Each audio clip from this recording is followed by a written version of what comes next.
வணக்கம்.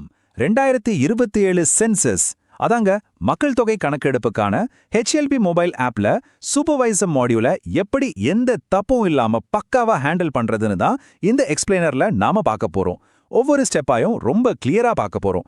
வாங்க நேரா விஷயத்துக்கு போயிடலாம். ஓகே, இதுதான் நமக்கான ரோட் மேப். பாதுகாப்பா லாகின் பண்றதுல ஆரம்பிச்சு டேட்டாவை சர்வர்ல சிங்க் பண்றது வரைக்கும் நாம பார்க்க போற அந்த 5 முக்கியமான ஸ்டெப்ஸ் இதுதான். சரி, முதல் பகுதிக்கு வரலாம்.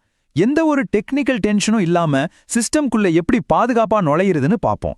இதுதான் நம்ம முதல் அடிப்படை. ஆப்குள்ள போறதுக்கு ரொம்ப சிம்பிளான 4 ஸ்டெப்ஸ் தான் இருக்கு.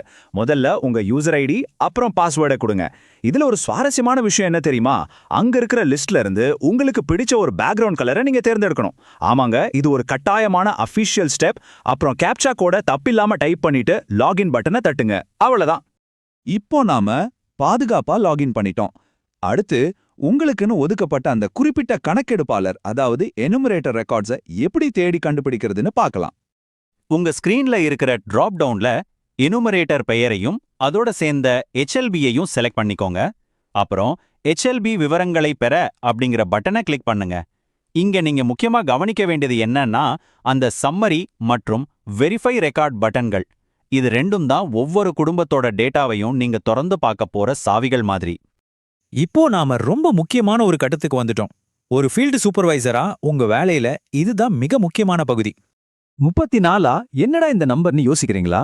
நீங்க பார்க்க போற ஒவ்வொரு வீட்டு படிவத்திலையும் சரியா இந்த 34 கேள்விகளை தான் நீங்க பொறுமையாவும் துல்லியமாவும் வெரிஃபை பண்ணணும். இந்த 34 கேள்விகள் சரியா இருந்தா மட்டும்தான் அந்த டேட்டாவோட நம்பகத்தன்மையை நாம 100% உறுதி செய்ய முடியும். ஆனா யாருமே எப்பவுமே 100% பெர்ஃபெக்ட் கிடையாது இல்லையா?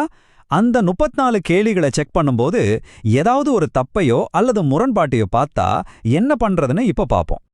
அந்த டேட்டாவுல சில தகவல்கள் மிஸ் ஆகியிருந்தாலோ இல்ல ஏதாவது தப்பு இருந்தாலும் என்ன பண்றதுன்னு நீங்க இப்போ நினைக்கிறது எனக்கு புரியுது. ஆனா நான் உன்னை சொல்லிக்கிறேன், ஃபீல்ட் ரெக்கார்ட்ஸ்ல தப்ப பார்த்தா நீங்க கொஞ்சம் கூட பதட்டப்பட தேவையே இல்லை. ஏன்னா அதை சரி பண்றது ரொம்ப ரொம்ப ஈஸி. அங்க இருக்கிற நோட்ஸ் பட்டனை கிளிக் பண்ணீங்கன்னா ஒரு டெக்ஸ்ட் பாக்ஸ் ஓபன் ஆகும். அதுல அந்த தப்பை திருத்துறதுக்கான சரியான விஷயத்தை டைப் பண்ணி டேட்டாவை அப்பவே உடனே அப்டேட் பண்ணிடலாம். உங்களோட வேலையை சுலபமாக்குறதுல இந்த நோட்ஸ் ஆப்ஷன் ஒரு கேம் சேஞ்சர்னே சொல்லலாம். சரி, இப்போ நாம இறுதி கட்டத்துக்கு வந்துட்டோம். நீங்க செஞ்ச ரிவ்யூவை முடிச்சிட்டு அந்த சென்சஸ் டேட்டாவை அஃபிஷியலா அங்கீகரிக்க போற கட்டம் இது. இந்த இடத்துல நீங்க ரொம்ப ஸ்ட்ரிக்டா சில ஸ்டெப்ஸை ஃபாலோ பண்ணணும். எந்த ஷார்ட்கட்டும் கிடையாது. முதல்ல எல்லா ரெக்கார்ட்ஸையும் முழுமையா ரிவ்யூ பண்ணணும். அப்படி பண்ணா மட்டும்தான் HLB கம்ப்ளீட்டட் அப்படிங்கிற ஆப்ஷனை செலக்ட் பண்ண சிஸ்டம் உங்களை அனுமதிக்கும். அதை செஞ்சதுக்கு அப்புறம்தான் உங்களோட டிஜிட்டல் சிக்னேச்சரை போடுறதுக்கான ஸ்கிரீன் ஓபன் ஆகும். ஆப்பை க்ளோஸ் பண்றதுக்கு முன்னாடி உங்களை நீங்களே கேட்டுக்க வேண்டிய மிக முக்கியமான, எந்த சமரசமும் பண்ண முடியாத ஒரு கேள்வி இதுதான்.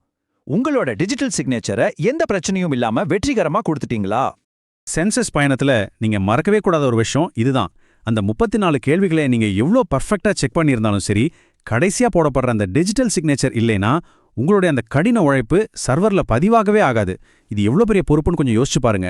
நாடு தழுவிய இவ்வளோ பெரிய தரவுகள் எல்லாமே உங்களுடைய அந்த ஒற்றை கையொப்பத்துக்காக தான் காத்திருக்கு. உங்களோட அந்த ஃபைனல் கிளிக்கு பின்னாடி எவ்வளோ பெரிய சக்தி இருக்குன்னு இப்ப புரியுதா? பொறுப்போட செயல்படுவோம்.